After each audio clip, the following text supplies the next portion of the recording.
I'm here to talk to you about Indian education, higher education in particular. But I'm actually going to start with demography. How many of you here are under 35? Okay, that seems pretty representative of the country. 65% of India is under 35. How many of you are under 25? Okay, then you're not so representative because actually we have half the Indian population pretty much under 25. We are an amazingly young country. In fact, if you just take the age group from 10 to 19, there are 226 million Indians poised, in other words, to enter higher education, going through school and ready for higher education. Now, this is amazing because it's happening at a time when the rest of the world is aging, right? If you look at the average age in India today, it's 28. Of course, don't ask about the gap, since we heard about gaps between the average age of the Indian person and of the Indian cabinet. I think we hold the world record for that. But that's another matter. That's another TED talk, right? But what you've got with this average age is a time when the rest of the world is changing. So by 2020, the average age in Japan is going to be 47. In China, it's going to be heading well past 40. Europe, 46. The United States, youthful US, also 40. And India's average age is going to be 29.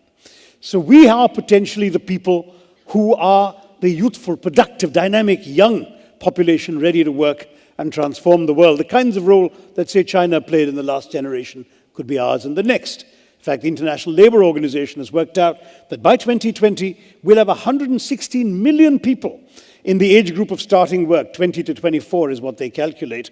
And China will only have 94 million at the same time. So we really are poised to do that. But, and by the way, other countries will have a serious deficit. It's estimated that the US will have 17 million short in terms of how many people they need at working age. We in India have the people.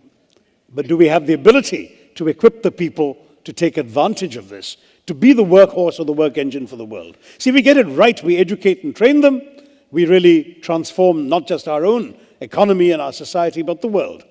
If we get it wrong, the demographic dividend I'm talking about becomes a demographic disaster, because we've already seen in 165 of our 625 districts what happens when unemployed, frustrated, undereducated young men become prey to the blandishments of the Maoists and prey to the gun and the bullet.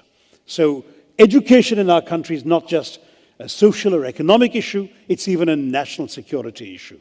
We've got to equip our people to take advantage of what the 21st century offers them. Now, this is the story in a nutshell. 4 E's. Expansion was our first priority in education. Why? Because the British, and I won't even ask if any of you here, left us in 1947 with a 16% literacy rate. Okay, there were only 400,000, 4 lakh students in the entire country in higher education. We had 26 universities, fewer than 700 colleges. So obviously expansion was essential. We've gone right from that 16% to 74% literacy today. We've gone from 26 universities to 650 universities. We've gone from those 400,000 students, 4 lakh students, to 20 million students in higher education today. And we have 35,000 colleges as well, instead of the 700 colleges we had then. So expansion's taken place.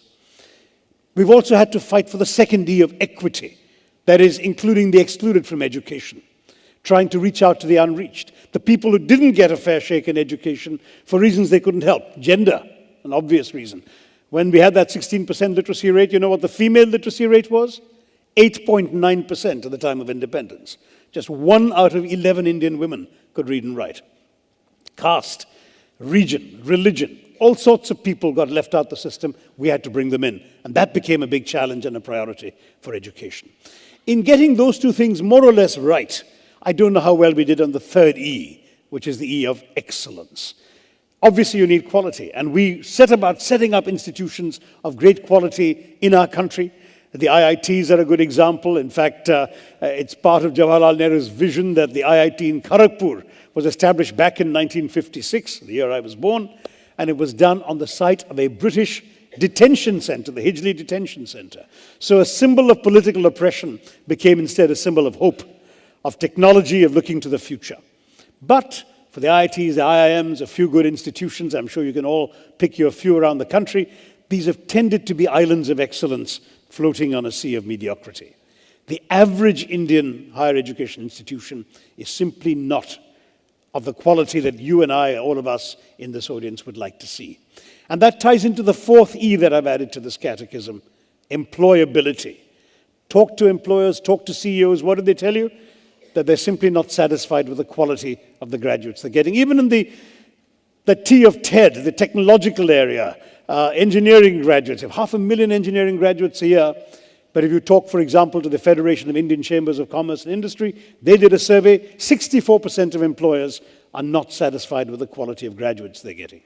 Some companies are running essentially re-education places. Infosys has a gigantic campus in Mysore, and it's not on-the-job training, which big companies tend to do. It is, in fact, really a full year's education for the people they've already hired to make up for the deficiencies of what they've learned and not properly learned in college. Now, that's the scale of the challenge that we face. What are we doing about it?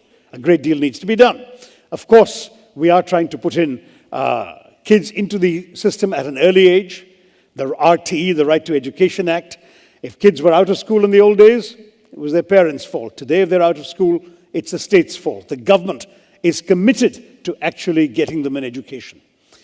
We've got more and more money being pumped in by the system at all levels. For example, many of you may have gone to prestigious universities. Lots of people in India don't. They go to state universities, which are grossly underfinanced. We've come up with a scheme to pump central money into the state universities so they actually have resources to do something with the students they have there. Money isn't the whole answer. There is an entire challenge in terms of addressing things like the gender gap. That's a gap that, despite what what the earlier speaker said, we don't want to embrace, right? It's a gap we must overcome. Right now, women's literacy is 66%, better than the 8.9, but still means that, 1 out of every 3 Indian women still can't read and write. We have to overcome that. We need to catch the ones who've been left out of the net. Adult literacy, huge challenge. I went off to a village in Tamil Nadu, not far from Kanjivaram, and I met women who in their 50s and 60s were learning to read and write. And people think sometimes, what's the point? Some of their own family members, their husbands think, what's the point? The answer is it changes their lives. It empowers them in real ways. I spoke to a woman called Chitra Mani, who told me, proudly wrote her name in Tamil on a piece of paper. And I said, so what does being able to read and write mean to you? And she said, now I can see the destination of the bus where it's going. I don't have to ask somebody where that bus is going. I know where I can go. When I get to the big city of Kanchipuram, I can read the street signs. I can find where I need to go. I don't feel helpless anymore. That kind of that empowerment is what literacy gives people in a very fundamental and real way. And we're trying to do that, of course, for those who've dropped out early on in the days before we got to that 74%. The younger kids, we've got them into school now. We have something called a gross enrollment ratio, the percentage of children of a certain age, of the age appropriate for a particular level of education.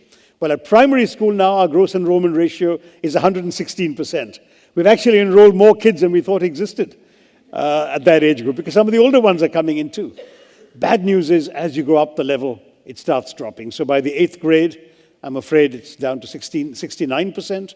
By the 10th grade, 39%. And by college, our gross enrollment ratio is about 18% against a global average of 29%. So clearly, we still need to do more. Our expansion hasn't gone enough. We haven't managed to get everyone to stay in the system. Some of them actually need vocational training. They're not all going to become white-collar clerks or officials or IAS officers, right? So we need to try and catch them and get them into vocational training. But how do you do that in a culture where for 3,000 years, if you wanted to be a cobbler or a carpenter, you better have an uncle or a father who's a cobbler or a carpenter, because nobody else is going to teach you. The transmission of knowledge of tradecraft in our country has always been through the gene pool. So one of the reasons why the sons of politicians tend to be politicians also, And a Bollywood movie star, it's the same story.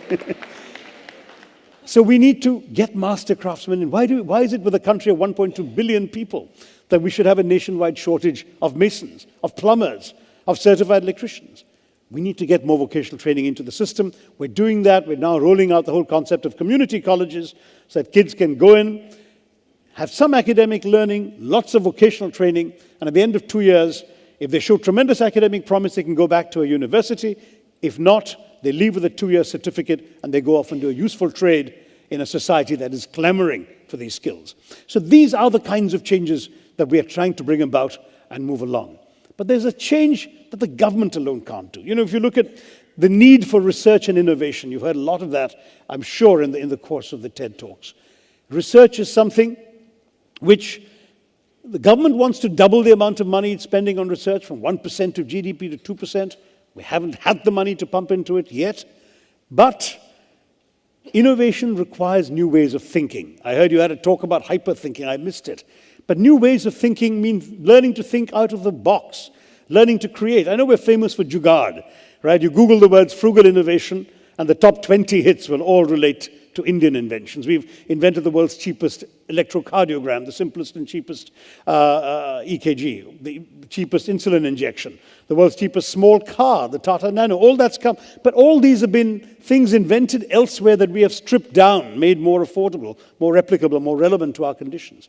We need to do things that others haven't done before, which we used to do in our culture. We're the land that invented the zero. Remember how the Romans used to write their numerals in long strings of letters? Until an Indian thought of the idea of zero, emerging from the notion of shunyata in Hindu and Buddhist thinking. And that came into the zero, shunya, which transformed global mathematics. We need to think like that again. We need to come up with ideas. We have 17% of the world's brains. Why do we only have 2.8% of the world's research output coming out of our country? Well, perhaps we need to start in the classroom. Get our kids not just to have their heads filled full of facts and textbook materials and teachers' lectures, because frankly that gives you a well-filled mind. But in the era of the internet, you don't need a well-filled mind. You've got Google, right? You can find out anything you want with 2 clicks of the mouse. What you need is a well-formed mind, a mind that reacts to unfamiliar facts and details, that can actually synthesize information that it hasn't studied before. A mind, in other words, that can react to the bigger examination called life, which doesn't actually only give you things you've prepared for.